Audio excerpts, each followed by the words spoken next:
मी या ठिकाणी मराठवाडा मुक्ती संग्राम दिनानिमित्त मुख्य शासकीय ध्वजारोहण सोहळा माननीय नामदार श्री देवेंद्रजी फडणवीस साहेब मुख्यमंत्री महाराष्ट्र राज्य यांच्या शुभ हस्ते संपन्न होत आहे।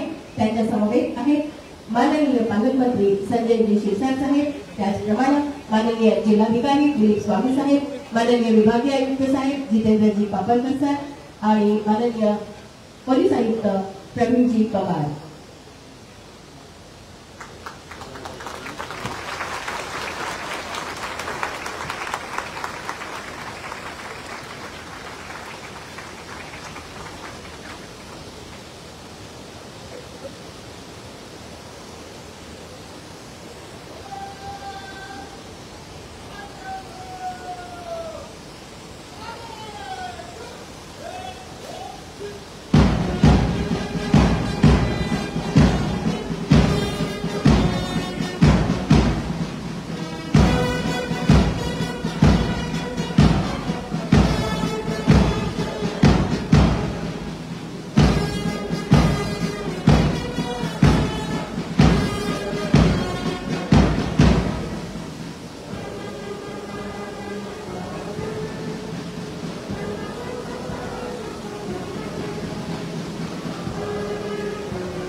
या ठिकाणी आरती आहे।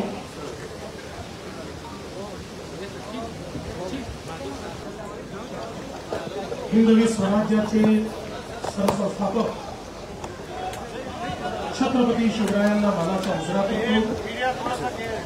भारतीय राज्यघटनेचे शिल्पकार भारतरत्न डॉक्टर बाबासाहेब आंबेडकर त्यांना मानवंदना अर्पित करतो। या असंख्य स्वातंत्र्य संग्राम सेनानींनी भारतीय स्वातंत्र्य लढ्यात आणि तदनंतर हैदराबाद मुक्ती संग्रामामध्ये योगदान दिलं, बलिदान दिलं। अशा अनेक पुण्यात्मांना आदरांजली अर्पित करतो आणि आज त्यातलीच काही मंडळी या ठिकाणी देखील उपस्थित आहेत। अशा सर्व स्वातंत्र्य संग्राम सेनानींना मानाचा मुजरा करतो। आज या ठिकाणी उपस्थित असलेले राज्याचे सामाजिक न्याय मंत्री आणि आपल्या संभाजीनगर जिल्ह्याचे पालकमंत्री माननीय संजय शिरसाटजी, सर्व सन्माननीय खासदार, आमदार, लोकप्रतिनिधी आणि या ठिकाणी उपस्थित सर्व माता भगिनी आणि बंधूंनो, खरं म्हणजे मला या गोष्टीचं अतिशय दुःख आहे की आपण मुक्ती संग्रामाचा कार्यक्रम करतोय आणि त्यामध्ये एवढंही काही लोक नारेबाजी करतात. यापेक्षा मोठा स्वातंत्र्य संग्राम सेनानींचा अपमान या ठिकाणी असू शकत नाही. पण ईश्वर त्यांना सुबुद्धी देईल. चारच माणसं येतात आणि अशा प्रकारे नारेबाजी करून प्रसिद्धी मिळवण्याचा प्रयत्न करतात. योग्य नाही. तथापि त्यासोबत काहीच बोलणार नाही. आज खरं म्हणजे ज्यांनी या स्वातंत्र्य लढ्यामध्ये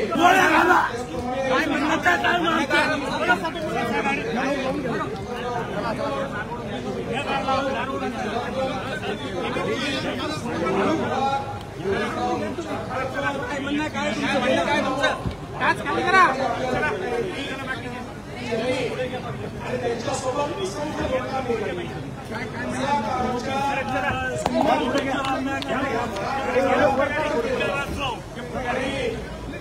भारतीय स्वातंत्र्य संग्रामाच्या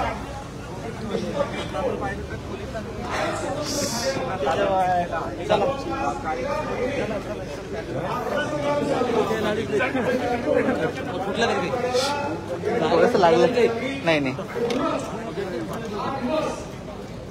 केवळ मराठवाड्याच्या मुक्तीचा दिवस नाही आहे, तर एक संघ भारत निर्मितीचा दिवस म्हणून देखील या दिवसाकडे आपण पाहू शकतो.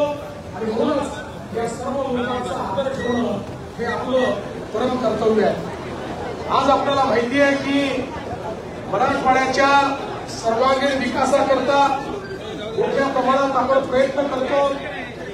नुकतंच मराठवाड्यामध्ये खूप मोठ्या प्रमाणात अतिवृष्टी झाली. या अतिवृष्टीमध्ये काही आमचे बंधू भगिनी दगावले, त्यांनाही मी श्रद्धांजली अर्पण करतो. आणि ज्या शेतकऱ्यांचं नुकसान या अतिवृष्टीमध्ये झालंय त्यांना सर्वांना तात्काळ मदत आणि राज्य सरकारच्या वतीनं देण्यात येईल. आणि मराठवाड्यातल्या